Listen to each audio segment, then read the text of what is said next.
What is happening, guys? We are back. This is our live edition of the Cover One Buffalo podcast.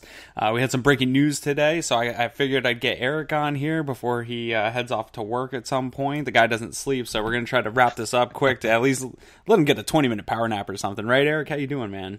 Good, man. Yeah, I've been really busy today trying to wrap up the Erik Wood interview. It's going to be about 5 pieces, 5 videos.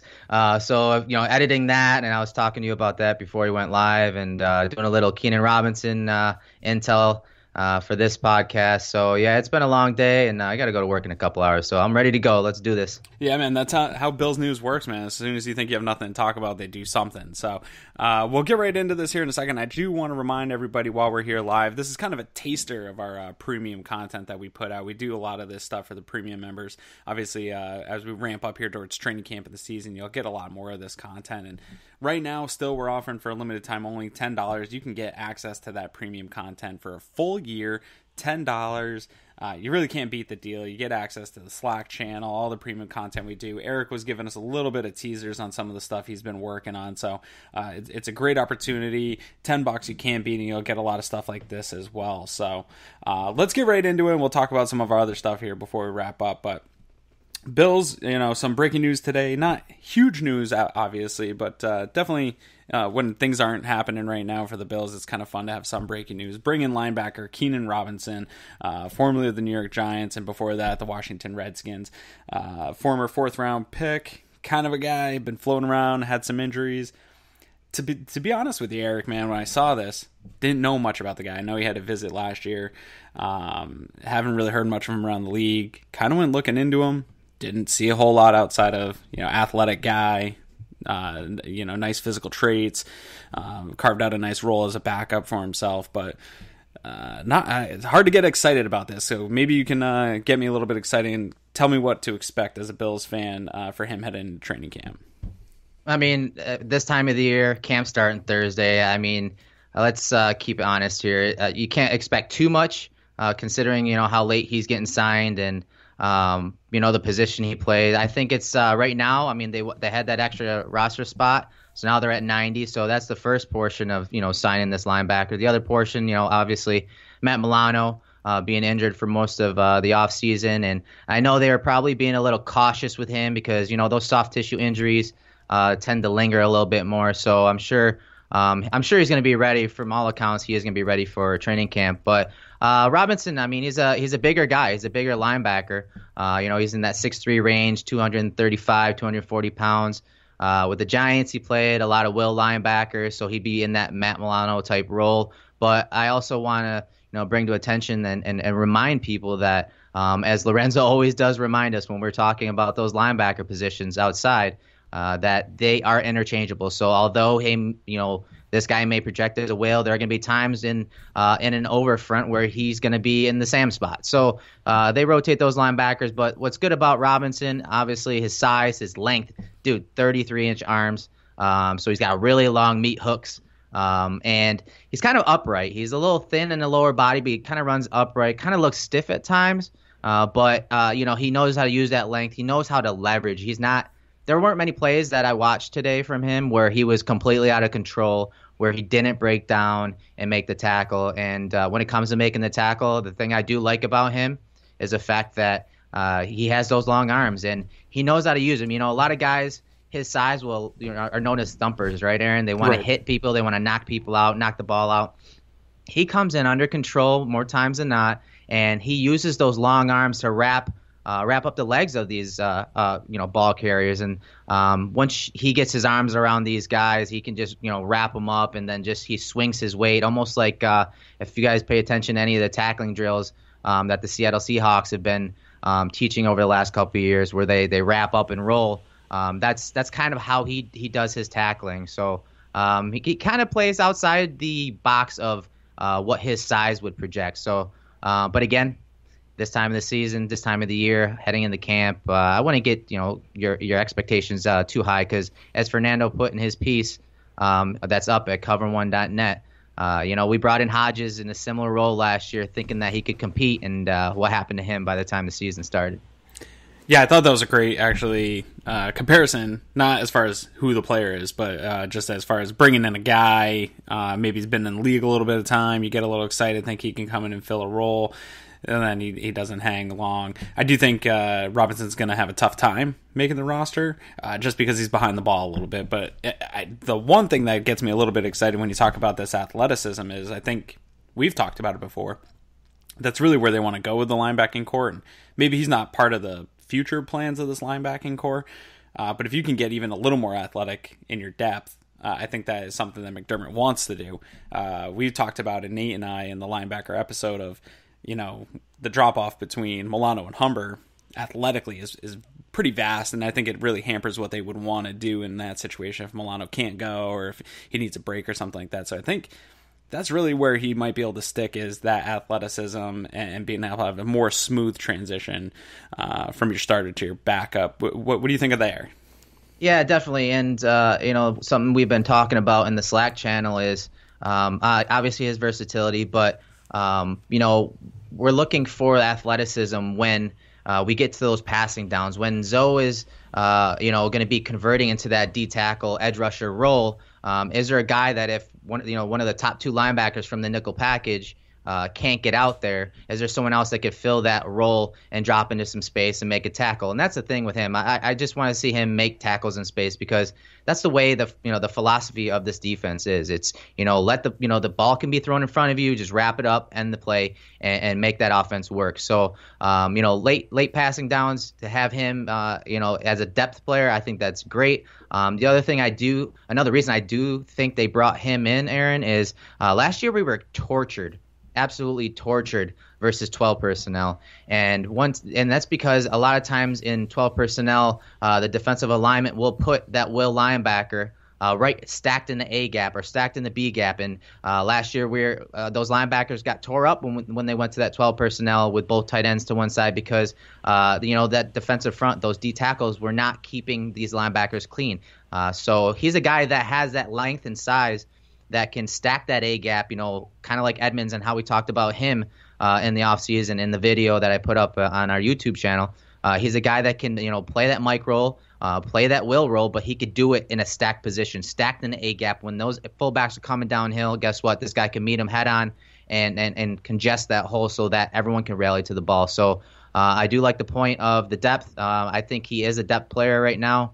But I do think they did it for a particular reason, and I think it's because of that stack role that these linebackers are going to have to play. Yeah, and if you guys don't know what Eric's talking about, because to start the day, I wasn't entirely sure what he was talking about. I know I've seen some videos where he talked about it before, but you have some stuff up at the Cover One Twitter, some video showing exactly what you meant back then and how maybe Robinson can come in and play in that role. So good stuff, as always. If you're not already following Cover One on social media, definitely get over there, because I'm learning stuff all the time, and sometimes it's something you posted a long time ago and I didn't quite look at it the right way I needed to then, but it becomes relevant again.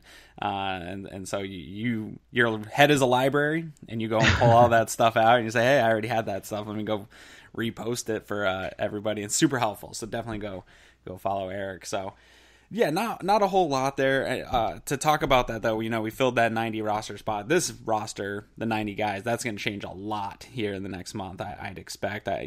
Bean, McDermott, those are guys that are always kind of fiddling, especially with the back half of that roster. I don't think it's going to be any different this summer. We're coming into training camp, man. We've had a lot of shows and a lot of content between end of last season, draft, up until this point. It's kind of come quick. You have any final thoughts here? Because I'm not going to have you on the show tomorrow. Nate and I will be going live. Can you leave us with any kind of final thoughts or anything you want to talk about before we kick this thing off? Well, I'll revert back to the Slack channel, because it's funny. The premium content is part of that is the Slack channel, and I'll tell you what, I'd say 60 to 70% of the content we produce comes from our premium members in that group. For example, I was talking about the Erik Wood interview that I did for The Athletic. A lot of the questions I asked Erik were from guys from Cover One, our contributors, but also guys that are in the premium membership. So, I bring this up because it's one of those things where this linebacker group is there's going to be a lot of flux. There's a lot of versatility there.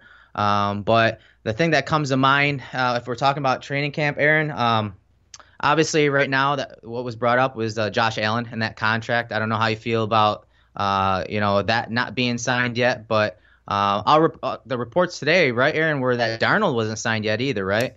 Yeah, correct. And those of you who know me personally on Twitter, my brother is a Bears fan, and he called me today sweating a little bit that Roquan, they're already in camp.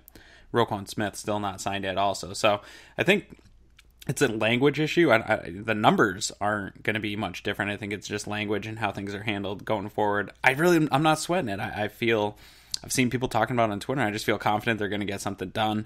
Bills posted his jersey along with the other quarterbacks out there.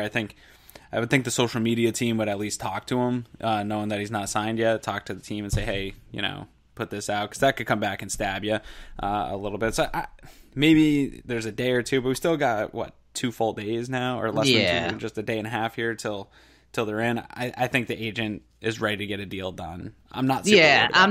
I'm not either. I'm not going to panic, if he comes in, a couple days later or in the beginning of the next week, honestly, because I think the staff has made it clear to us they're not going to rush him in regardless. So if the next step is he's been practicing, this whole offseason, he's been practicing. So, his head's in the playbook. I'm not worried about that. Is he going to lose much speed, game speed, practice speed from not being there the first couple of days? No, I don't think so. So I'm not worried quite yet. I think it'll fall into place, and he seems like the type of guy to tell his super agent, Condon, to get a deal done, and I need to get into camp. That's just kind of his mentality. You can kind of tell that. Just all the way going back to, researching him back to high school in Firebaugh, California. So he seems like the type, hey, get this done. I want to get in there. I need to be a leader. I need to show and prove to my teammates that I want to be here, and that it's, a few $1,000 is not going to hold up the deal, and let's just get to camp and get to work. Yeah, and I don't think Condon wants to keep him behind either the curve. It's his client. He's got to look out for the best interest of his client, so I get it. I think they'll get a deal done. If late next week no deal's done, then I'll probably be panicking a little bit on the podcast. Sure. But like you said, I'm not worried about it. I think that they have a plan in place for how they see the beginning of this camp going, and then I think from there they're going to ride out based on how guys perform. So I still think everyone's going to get their chance, but I don't think that plan at the beginning of training camp is going to be any different than what we saw throughout the voluntary workouts and the mandatory mini camp stuff. I think that plan's going to kind of carry over a little bit into this first week or two of camp of what we saw that rotation looking like.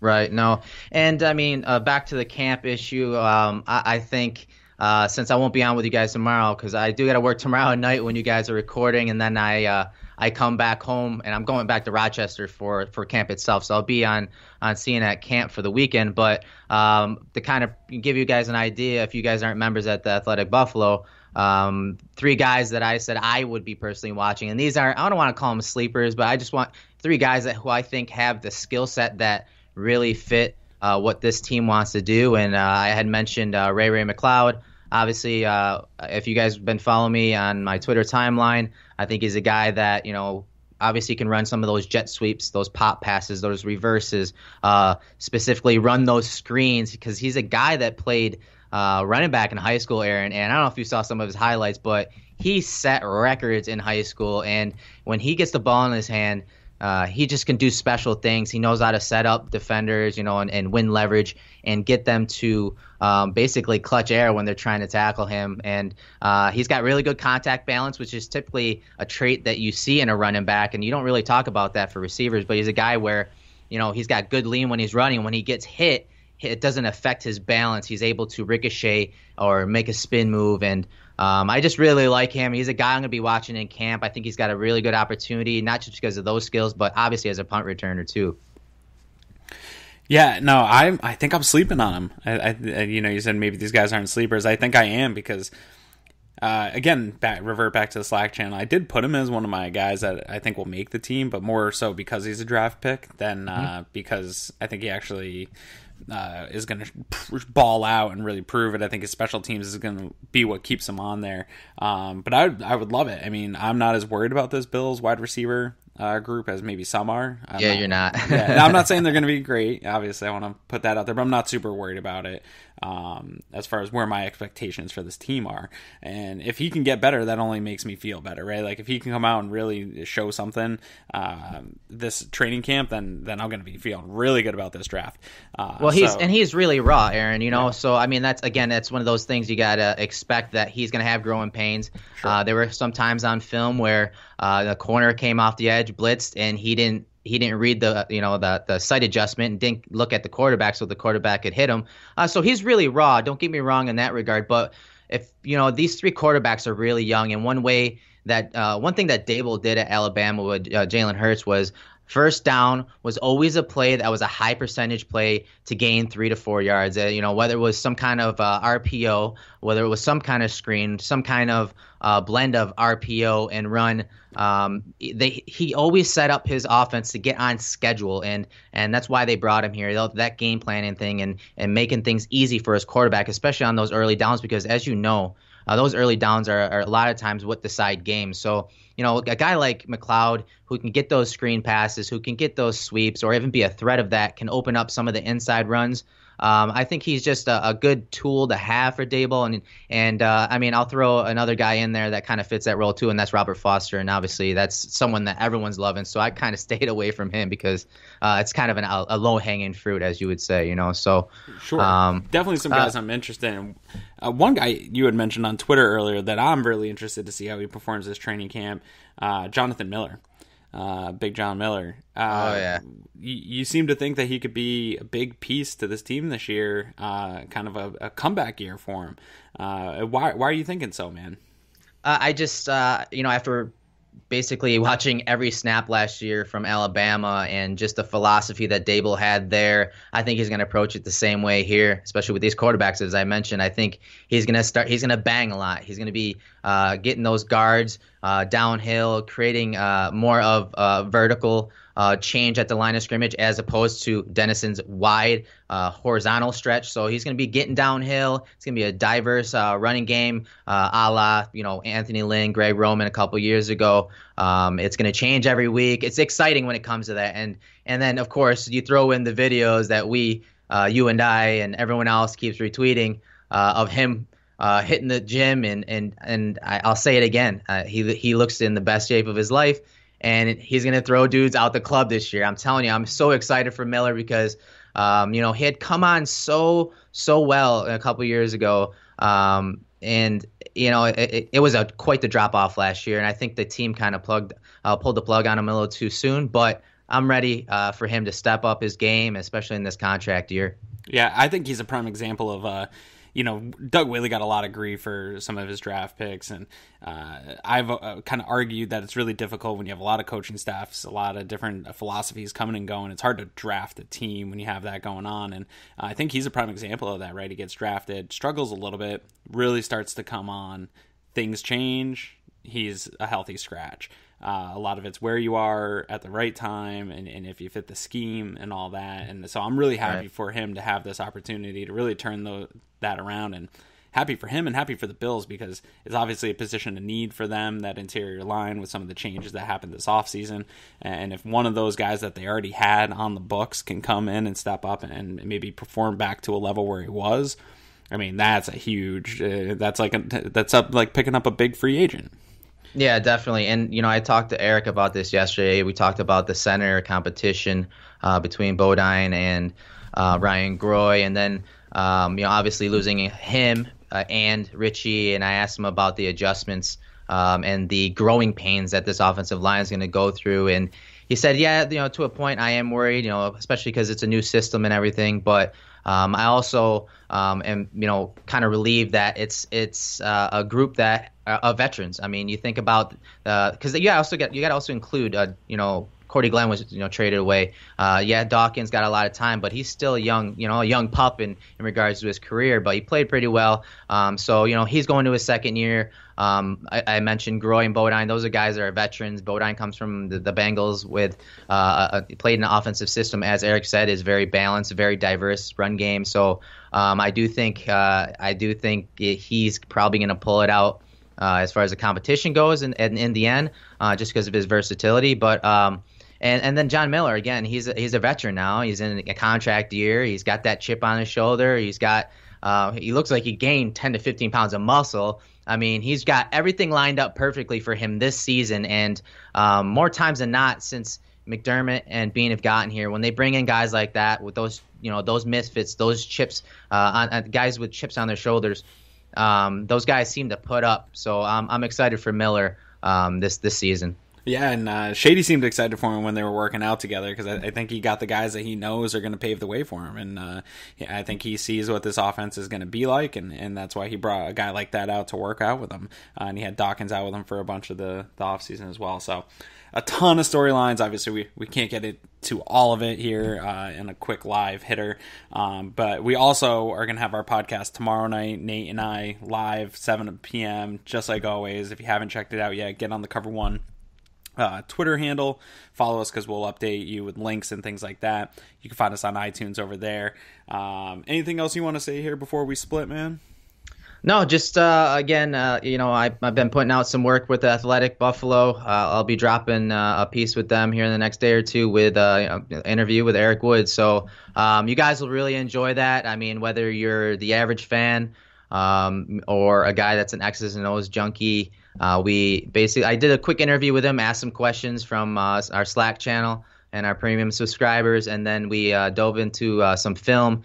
We did one of the run plays from the New York Jets game, the first Jets game, where we ran some outside zone, and Shady broke it for like 25, 27 yards. But it's a piece that it's not really assignment driven. It's not really a breakdown per se, where I'm outlining each player's responsibilities. It's more of because he's retired now, and because Dennison's not here, Erik was able to spill the guts on some of the inner workings of from the time the huddle broke to the time the ball is snapped. Because as a center, that's some of the most important work that they're doing.